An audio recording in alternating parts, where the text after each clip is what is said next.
Wow, that was a back and forth game for sure. Just first of all, really proud of our guys that we found a way after they jumped on Mike Vassell. They had a great approach against him and did a terrific job. And just proud of how we responded offensively. A number of guys that had big days. This is what you have to do when you fall into the losers bracket. Sometimes you got to outslug somebody, and we certainly did that. Teal and Geloff and Ortiz and so many guys had big multi-hit days. That was huge for us. Really the sixth inning, the 5 runs in the sixth inning kind of ended up putting it away for us. I thought Devin Ortiz's walk in that inning was huge, fouling off a bunch of pitches and drawing a walk, and then we ended up scoring 5 runs. And then Nate Savino, obviously he's been one of our starters all year. If you don't win today, you don't have a chance to tomorrow. So I have no idea who we're pitching tomorrow. We will discuss that tonight based on who we play. And I know whoever we run out there tomorrow will do a good job for us. So. Okay,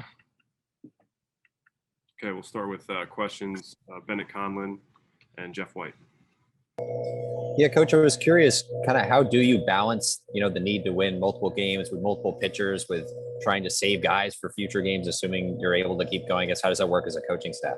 Well, we started off the game not wanting to pitch Savino, but once we got into a situation that Mike got knocked out of early and Witt couldn't hold them down. I just felt like it was an important part in the ballgame. We needed to stop momentum for them. And they did take a 2-run lead, but I knew Savino would settle in and do a terrific job for us. And it worked out that we didn't have to use anybody else. So, you can't worry about Monday until you get to Monday. You can't worry about the second game tomorrow until you get to that point. And we needed to win today. We were going to do everything it took to win today. And then we'll, worry about who needs to go out there on the mound for us, later tonight for tomorrow at noon. Hey, Brian, it took Jake Geloff a long time this season to hit his first home run, but suddenly he's hitting with power regularly. Yeah. Were you confident that would be part of his game this year? And what has his development offensively of late meant for this team? Well, he's made huge, significant contributions for us. When Devin Ortiz got injured and couldn't play first base anymore, I just made the decision based on what Jake was doing in practice, his approach in batting practice, some opportunities that he had earlier in the season, that he was the guy that was going to go there and we were going to live with him. And it's paying off for us now, for his team. He's doing a terrific job defensively at first base, and he's starting to drive the ball to the ballpark. We see it in BP. He takes the most impressive BP we have on our team, and he's starting to get more quality, consistent passes the more and more he plays. So he's really, really emerged for us with the bat, and we wouldn't be where we're at without him. Damon and then Andrew.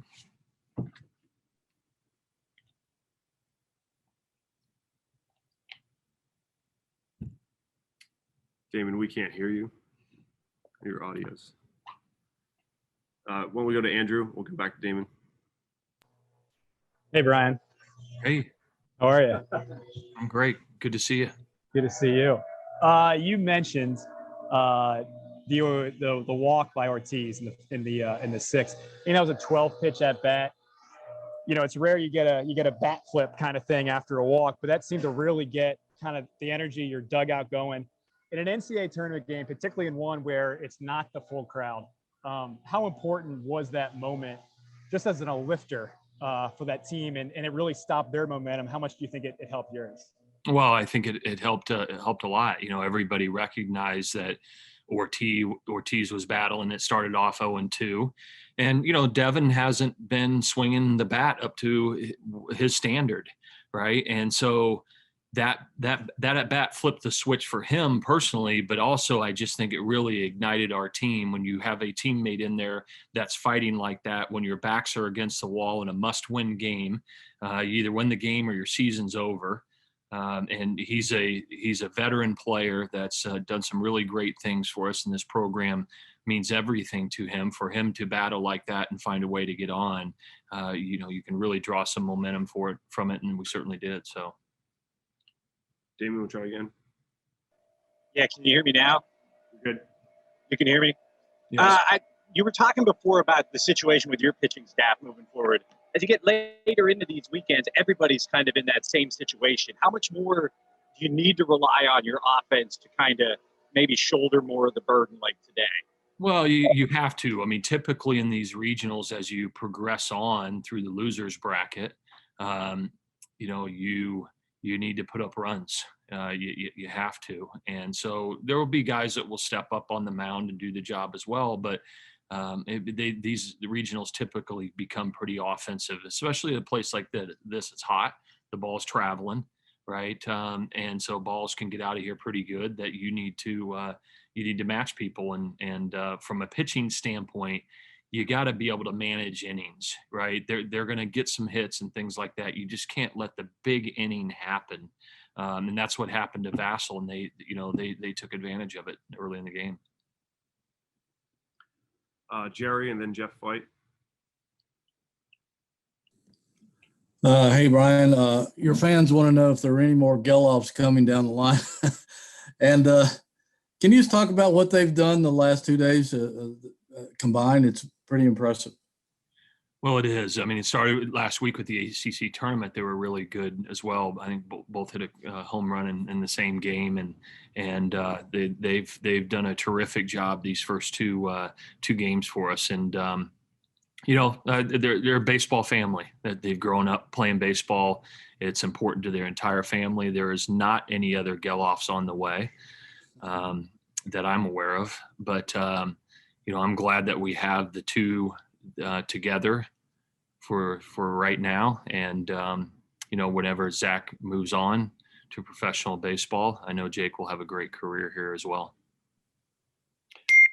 Ryan, you'll be back at the ballpark in 16, 18 hours. What's kind of the priority for the players between now and tomorrow's game? The first one is to drink a lot of water, get off their feet, eat some quality food, and just rest, right? We've got a game tomorrow at noon. The heat here takes it out of them. You can tell that as the game moves along, and so they need to get off their feet and get some good food and get a great night's sleep. So it's going to take everything for us tomorrow at noon, and but I know that they'll be ready.